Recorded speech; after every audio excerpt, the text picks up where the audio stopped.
1947 में जब भारत आज़ाद हुआ था तब से भारत के रिलेशन दो देश पाकिस्तान और चाइना के साथ अच्छे नहीं रहे हैं।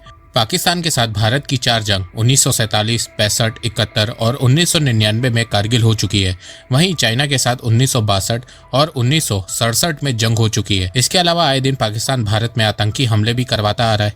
2004 से 2014 के दौरान जब कांग्रेस पावर में थी तब भारत में नेशनल सिक्योरिटी की हालात बहुत ज़्यादा खराब थी। आए दिन कोई ना कोई बॉम्ब ब्लास्ट, आतंकी हमले होते रहते थे और कांग्रेस उन्हें रोकने के लिए कोई ठोस कदम भी नहीं उठाती थी। उल्टा वो आरएसएस को ब्लेम करती थी, एंटी नेशनल लोगों के साथ हाथ मिलाती थी। 14 CRPF jawans were killed in a deadly Maoist attack in Sukma district of Chhattisgarh. श्रद्धालुओं से भरा संकट मोचन मंदिर तेज धमाके से दहल गया। Blast that ripped through Zaveri Bazaar. First of the twin blasts here in Hyderabad. The final battle for control in Mumbai's early hours. Nowhere in this book you will see the involvement of the Pakistani terrorists in 26/11. पर जैसे ही BJP power में आई उनके लिए national security को strong करना सबसे बड़ा मुद्दा बन गया। भारत की सिक्योरिटी को मजबूत करने के लिए बीजेपी ने आर्टिकल 370 को हटाया। वो कभी भी अगर वो 10 दफा भी हिंदुस्तान के प्राइम मिनिस्टर बनेंगे वो 370 को नहीं छोड़ सकते। यह सदन जम्मू और कश्मीर पुनर्गठन विधेयक 2019 को स्वीकार करने का विचार करती है। कांग्रेस जिन आतंकियों के साथ हाथ मिलाती थी उन्हें बीजेपी ने जेल में डाला, जिससे कश्मीर में हालत सुधरने लगे। 2004 से 2014 के दौरान सिर्फ कश्मीर में 7,217 आतंकवादी इंसिडेंट हुए थे। वहीं बीजेपी के समय इसमें 70% की कमी आई है। इसके अलावा बीते 10 सालों में कम्युनल रॉयट्स कम हुए, नक्सल हमले 70% कम हुए। जहां कांग्रेस हमलों के बाद सिर्फ निंदा किया करती थी, वहीं बीजेपी का मानना है कि the best form of defence is offence. अपनी नेशनल सिक्योरिटी के लिए भारत अब स्ट्राइक कर रहा है, घर में घुस के मार रहा है। चुन चुन करके हिसाब लेना ये मेरी फितरत है। हम घर में घुस के मारेंगे। बीजेपी के समय ही हमें सुनने को मिल रहा है कि जो लोग भारत को तोड़ने की बात करते हैं, भारत को नुकसान पहुंचाने की बात करते हैं, कुछ समय बाद एक अननोन मैन आके उनका काम तमाम कर देता है। A Lashkar-e-Taiba operative was killed in Pakistan's Karachi. उर्फ जमाली को पाकिस्तान के कराची शहर में 1 मार्च को गोली मार दी है। IC-814 का हाईजैकर जहूर मिस्त्री पिछले साल कराची में मारा गया। नवंबर 2022 में खालिस्तानी आतंकवादी हरविंदर रिंदा पाकिस्तान के लाहौर में मारा गया। जनवरी 2023 में लाहौर में खालिस्तानी आतंकी हरमीत सिंह उर्फ हैप्पी की हत्या हुई। आज पाकिस्तान में बैठे आतंकी और कनाडा में बैठे खालिस्तानी भारत से घबरा रहे हैं। की साथियों की टारगेटेड किलिंग के बाद हाफिज सईद बहुत ज्यादा डरा हुआ है। उसे टेरर फाइनेंसिंग के केस में जेल की सजा सुनाई गई है। हाफिज सईद की सुरक्षा बढ़ा दी गई है। और इस घबराहट के पीछे सिर्फ एक इंसान है और वो है अजीत डोवाल सर। इन्होंने भारत की एजेंसी रॉ IB को इतना स्ट्रॉन्ग कर दिया है कि इनसे अब पाकिस्तान डर रहा है। भारत की ये ताकत आपको कांग्रेस के समय देखने को नहीं मिलेगी। उल्टा कांग्रेस एंटी इंडिया स्लोगन देने वालों को इलेक्शन टिकट देती है। कांग्रेस इतना गिर जाएगी मैंने कभी नहीं सोचा था। इवन कांग्रेस आज भी पाकिस्तान से डरती है, उन्हें रिस्पेक्ट देने की बात करती है। एक सॉवरेन मुल्क है और कि उनकी भी इज्जत है और उस इज्जत को कायम रखते हुए आप उनसे जितनी कड़ी बात करना चाहते हो करो, लेकिन बात तो करो। बंदूक को लेकर आप घूम रहे हो। यदि आपने उनसे बात की, उनको इज्जत अफजाया, तो तभी जाकर वो अपने बम के बारे में नहीं सोचेंगे। और ये कांग्रेस की पुरानी आदत रही है। कांग्रेस 2004 से 2014 के दौरान कई बार अमन की आशा की बात करते थे और पाकिस्तान उस बात पे ये कहता था जो मुसलमान का दिल है या जो पाकिस्तानी का दिल है वो उनका हो नहीं सकता। बहुत ही नेगेटिव किस्म की अप्रोच, बहुत ही नेगेटिव किस्म की सोचें हैं उनकी। अमन की आशा चाहिए किसी को, आपको चाहिए जी?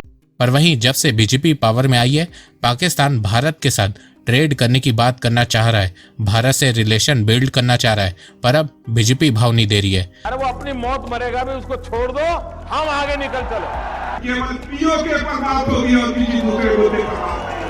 इंडी गठबंधन के नेताओं के कैसे कैसे बयान आ रहे हैं। कहते हैं कि पाकिस्तान ने चूड़ियां नहीं पहनी है। अरे भाई पहना देंगे। अब उनको आटा भी चाहिए, उनके पास बिजली भी नहीं है। अबे हमें मालूम नहीं है कि उनके पास चूड़ियां भी नहीं है। जहां कांग्रेस के समय कश्मीर में आजादी के स्लोगन लगा करते थे, वहीं बीजेपी के समय पाकिस्तान ऑक्यूपाइड कश्मीर में आजादी के स्लोगन लग रहे हैं।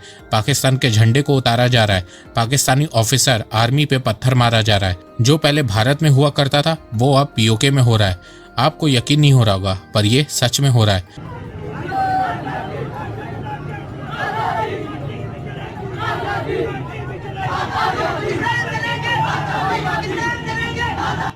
इसके अलावा अब बीजेपी कश्मीर को लेकर काफी ज्यादा सीरियस हो गई है। पीओके को वापस से भारत में मर्ज करने की बात कर रही है। इसलिए एग्रेसिव हूँ कि जम्मू एंड कश्मीर के पीएको को आप भारत का हिस्सा नहीं मानते हो क्या? एग्रेसिव ना हो, जान दे देंगे इसके लिए। अरे राहुल बाबा, आपको डरना है तो डरिए एटम बम से, हम नहीं डरते हैं। पाक ऑक्यूपाई कश्मीर भारत का है और हम वो लेके रहेंगे। उल्टा वहीं कांग्रेस कह रही है कि जब ये सत्ता में वापस आएंगे तो कश्मीर में आर्टिकल 370 को रिस्टोर करेंगे।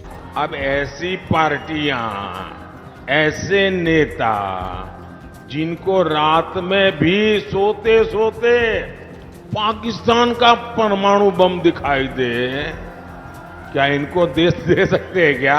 देखो, इस समय कांग्रेस और पाकिस्तान का सिर्फ एक ही मकसद है, बीजेपी को पावर से हटाना, और उसके लिए पाकिस्तान के मिनिस्टर कांग्रेस का सपोर्ट कर रहे हैं, राहुल गांधी का सपोर्ट कर रहे हैं, क्योंकि उन्हें पता है कि अगर कांग्रेस वापस से पावर में आ गई तो भारत फिर से कमजोर देश बन जाएगा। रोडिये मोदी के झूठ और मुस्लिम दुश्मनी के बयानात को लेकर कांग्रेस के राहुल गांधी ने कड़ी तनकीद की है। हिंदुस्तान के अंदर इस वक्त जो नरेंद्र मोदी और बीजेपी हैं वो महासभा, हिंदू महासभा को रिप्रेजेंट कर रहे हैं। तो चाहे वो राहुल गांधी हो, चाहे वो कोई भी और सियासतदान हो जो नरेंद्र मोदी को रोक सकता है, हर उस शख्स को सपोर्ट करेंगे जो नरेंद्र मोदी का रास्ता रोक सकता है। अब जो जिस जगह पे आके खड़े हो गए हैं, स्टक हो गए हैं, अब इसमें से निकलने का क्या तरीका होगा? हमें ले आइए, इनको हटाइए। अच्छा, और तो आप ही हटा तरीका नहीं है। जहां कांग्रेस एक तरफ पाकिस्तान को लेकर बहुत ज्यादा सॉफ्ट थी, वहीं दूसरी तरफ वो चाइना को लेकर बिल्कुल भी सीरियस नहीं थी। 1962 का युद्ध हारने के बाद भी कांग्रेस ने उससे कुछ नहीं सीखा। चाइना भारत को इंडियन ओशन में घिरने के लिए स्ट्रिंग ऑफ पर्ल्स की स्ट्रेटेजी पे काम कर रहा था। चाइना इंडियन ओशन के रूट में आने वाले देशों के पोर्ट को अपने कब्जे में ले रहा था, वहीं कांग्रेस आराम से सो रही थी। कांग्रेस की आंखें तब खुली जब चाइना ने श्रीलंका को डेथ ट्रैप में फंसा के उसके हम्बनटोटा पोर्ट को 99 सालों के लिए लीज में ले लिया। हैरान करने वाली बात यह है कि चाइना के इस एक्शन के बाद भी कांग्रेस ने कोई एक्शन नहीं लिया। मीडिया बोलते बोलते थक गई। यहां तक कि कांग्रेस के टेन्योर में रहे भारत के फॉरेन मिनिस्टर सलमान खुर्शीद ने भी ये मुद्दा उठाया, पर कांग्रेस ने कुछ नहीं किया। पर जब बीजेपी पावर में आई तो उसने स्ट्रिंग ऑफ पर्ल्स का जवाब नेकलेस ऑफ डायमंड स्ट्रेटेजी से दिया। चाइना की तरह भारत ने भी दूसरे देशों के साथ पोर्ट डील करना स्टार्ट किया। साउथ सी की कंट्रीज को वेपन देना शुरू किया। भारत चीन बॉर्डर पर कंस्ट्रक्शन को तेज कर दिया। इन सब एक्शन के चलते ही चीन आजकल भारत पे ज्यादा पगलाया हुआ है, और वो भी चाह रहे कि भारत में बीजेपी पावर से हट जाए और कांग्रेस पावर में आ जाए, जिससे चीन भारत के और हिस्सों को कब्जा कर सके। और देखा जाए तो चाइना और पाकिस्तान की ख्वाहिश राहुल गांधी पूरा कर रहे हैं। वो इंडियन आर्मी में फूट पड़वा रहे हैं, वो इंडियन आर्मी को कास्ट में डिवाइड कर रहे हैं। नरेंद्र मोदी ने 2 तरीके के जवान बना दिए। एक जो गरीबों का बेटा होगा, दलितों का, आदिवासियों का, पिछड़ों का, गरीब जनरल कास्ट परिवारों का बेटा होगा, माइनॉरिटी का बेटा होगा, और दूसरा जो अमीर घर का बेटा होगा। जो गरीब घर का बेटा है उसे उन्होंने एक नया नाम दिया है, अग्निवीर। और उससे ये कह रहे हैं कि देखो, अगर तुम शहीद होगे तो तुम्हें शहीद का दर्जा नहीं मिलने वाला है। क्यों? क्योंकि तुम अग्निवीर हो और तुम्हारा परिवार गरीब है। तुम्हें पेंशन भी नहीं मिलेगी, तुम्हें कैंटीन की सुविधा भी नहीं मिलेगी। अगर तुम शहीद हुए, तुम्हारी परिवार की, हिंदुस्तान की सरकार तुम्हारे परिवार की रक्षा नहीं करेगी। कभी कभी तो लगता है कि यह आदमी पाकिस्तान और चाइना से ज्यादा खतरनाक है। अगर ये प्रधानमंत्री बन गया तो भारत पक्का बर्बाद हो जाएगा। बीजेपी पाकिस्तान पे स्ट्राइक करती है तो अपोजिशन पार्टी प्रूफ मांगती है। I would like to know a little more, because I have read in New York Times and other newspapers, what did we really attack? Did we really kill 300 people? I don't know that. ये सब देखने के बाद भी कुछ brain wash लोग कांग्रेस की ही side लेंगे, ऐसे लीडर्स की साइड लेंगे जो खुद पेरोल पर बाहर आए हैं। कांग्रेस ने ना ही इंडियन आर्मी के लिए वेपन खरीदे, ना ही वेपन्स को भारत में बनाया। और यहाँ मैं हैवी वेपन्स की बात नहीं कर रहा हूँ। कांग्रेस के समय में इंडियन आर्मी का हाल इतना बुरा था कि इंडियन आर्मी के पास स्मॉल वेपन की कमी थी। ना मॉडर्न ग्रेनेड थे, ना प्रॉपर गन थी, ना ही मॉडर्न बुलेट प्रूफ हेलमेट और जैकेट थे।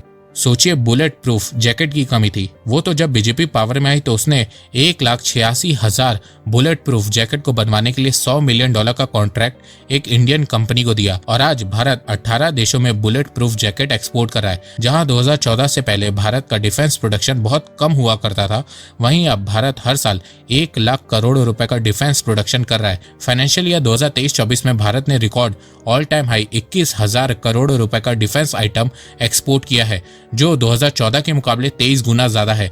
2013-14 में भारत का डिफेंस एक्सपोर्ट सिर्फ 686 करोड़ रुपए था। 2004 से 2014 तक कांग्रेस के 10 साल में भारत का टोटल डिफेंस एक्सपोर्ट 4,312 करोड़ रुपए था। वहीं 2014 से 2024 तक बीजेपी के समय में भारत का डिफेंस एक्सपोर्ट 88,319 करोड़ रुपए हो गया है। 10 सालों में भारत का डिफेंस एक्सपोर्ट 21 गुना बढ़ा है। पर देखो, भारत अब यहाँ नहीं रुकने वाला है। बीजेपी ने 2028-29 तक 50,000 करोड़ रुपए का डिफेंस एक्सपोर्ट करने का टारगेट सेट किया है। और जिस स्पीड से भारत का डिफेंस एक्सपोर्ट ग्रो कर रहा है, ये टारगेट अचीव हो सकता है। पर अगर देश में कोलिशन गवर्नमेंट आ गई तो मैं लिख के देता हूँ कि ये टारगेट कभी भी पूरा नहीं होगा, क्योंकि कांग्रेस ने कभी भी भारत में डिफेंस प्रोडक्शन को बढ़ाने में ध्यान नहीं दिया है। तो बीजेपी के आने के बाद से हमें भारत के डिफेंस सेक्टर में एक मेजर टर्न अराउंड देखने को मिल रहा है। बीजेपी ने भारत के डिफेंस को मॉडर्नाइज और स्ट्रॉन्ग किया है। बीजेपी ने जवानों को बेटर इक्विपमेंट दिए हैं, बहुत से अच्छी डील्स की हैं, पेंडिंग डील्स को कंप्लीट किया है, डिफेंस प्रोडक्शन को तेज किया है, डिफेंस एक्सपोर्ट पे फोकस किया है। सबसे मेन बात, बीजेपी ने नेशनल सिक्योरिटी पे बहुत ज्यादा ध्यान दिया है, जिसकी सबसे ज्यादा जरूरत थी, क्योंकि कोई भी देश तभी तरक्की कर सकता है जब वो अपने दुश्मनों से सुरक्षित होगा। अगर भारत सुरक्षित ही नहीं होगा तो कोई भी देश भारत में इन्वेस्ट नहीं करना चाहेगा, ट्रेड करने से डरेगा, कोई भी भारत में घूमने नहीं आना चाहेगा, और इन सब के चलते भारत ग्रो भी नहीं कर पाएगा। तो दोस्तों, आपको क्या लगता है, कांग्रेस और बीजेपी में से कौन भारत के लिए बेहतर है? वो आप मुझे कॉमेंट सेक्शन में बताइए। और हाँ, इस वीडियो को खूब शेयर कीजिए। धन्यवाद। जय हिंद, जय भारत।